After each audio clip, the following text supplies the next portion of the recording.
بہت سے لوگ کیا کرتے ہیں, وہ 3 طلاقوں کا جہاں مسئلہ ہے کہ بولے حلالہ تو لعنت ہے, حلالہ تو یہ ہے, تو حلالہ کروا دیا, حلالہ او بھائی جان, اگر قرآن اگر یہ حلالہ لعنتی عمل ہوتا تو قرآن کیوں اس کو بیان کرتا؟ حدیث میں لعنت ہے, قرآن میں اس کی اجازت ہے, تو پتہ چلا حدیث والا حلالہ کچھ اور ہے, قرآن والا حلالہ کچھ اور ہے. پری پلان حلالہ ہے, وہ لعنت ہے. پلان یعنی پری پلان سے مراد ایگریمنٹ نہیں ہے.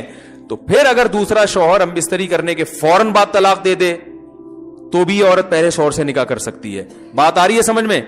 اچھا, یہ بھی جائز ہے کہ عورت نے پہلے سے ایگریمنٹ نہیں کیا, شوہر دوسرے شوہر ہیں جب بیوی سے ہم بستری کی, تو عورت کے لیے یہ بھی حلال ہے کہ فوراً طلاق مانگ بھی لے. اس کے ناجائز ہونے کی بھی قرآن و سنت میں کوئی دلیل نہیں ہے. پھر عورت نے اگر حلالہ کیا ہے تو یہ پری پلان حلالہ تھا تو حرام ہے. پری پلان کا مطلب عدت گزرنے کے بعد اس خاتون نے کسی مرد سے نکاح کیا اور پہلے سے ایگریمنٹ کیا کہ آپ نکاح کے بعد ہم بستری کے بعد مجھے طلاق دے دو گے, تو یہ ایگریمنٹ کی وجہ سے یہ حلالہ کیا ہو گیا؟ لعنتی عمل ہو گیا. وجہ اس کی یہی ہے کہ وہ بھی اس میں پلان کا حصہ بنتا ہے. وہ کہتا ہے میری بیوی سے تم شادی کرو اور پھر یوں کر دینا, پھر یوں کر, ایگریمنٹ ہوتا ہے. اچھا, حلال پھر بھی ہو جائے گی کیونکہ نبی نے اس کو بھی حلال کرنے والا ہی کہا ہے. غلط طریقے سے کیا ہے تو اس عمل پر لعنت ہوگی مگر حلال ہو جائے گی. ابھی اس عورت کے لیے دوسرے شوہر سے طلاق لینے کے بعد عدت کے بعد پہلے شوہر سے نکاح حلال ہو جائے گا. یہ تو حدیث سے پتہ چل رہا ہے. سمجھ میں آ رہی ہے بات؟ لیکن یہ عمل ایگریمنٹ کر کے کیا تو کیا ہو جائے گا؟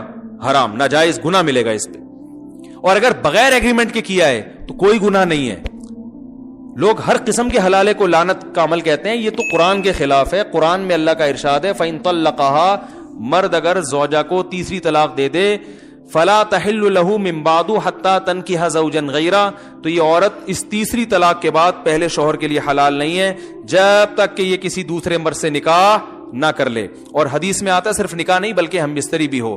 آگے قرآن کہہ رہے فَإِن طَلَّقَهَا, اس کے بعد اگر چاہے وہ فوراً بعد ہو, 1 سال کے بعد ہو, 20 سال کے بعد ہو, قرآن نے ایسی کوئی شرط نہیں لگائی ہے.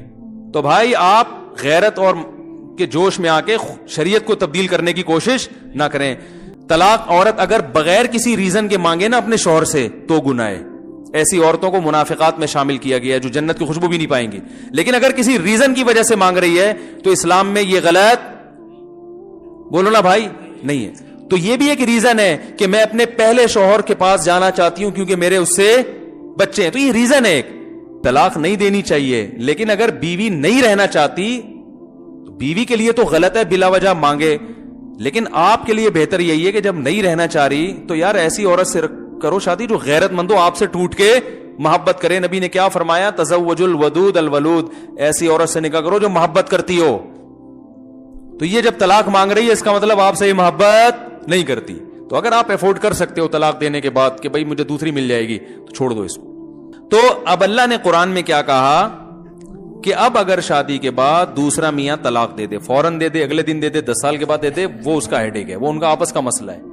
بلکہ علماء نے یہاں تک لکھا ہے کہ اگر دوسرا شوہر اس نیت سے طلاق دے دے کہ یہ پہلے شوہر کے ساتھ شادی کرنا چاہتی ہے, اس کے اس سے بچے ہیں, اس کے جذبات و فیلنگ اسی کے ساتھ ہیں, میرے ساتھ یہ نباہ نہیں کرنا چاہتی, تو اس طلاق پہ اس کو ثواب ملے گا. مقصد تو راحت. طلاق اس لیے بری چیز ہے کہ اس سے نقصان ہوتا ہے نا. یہاں طلاق کا نقصان کے بجائے کیا ہو رہا ہے؟ فائدہ ہو رہا ہے.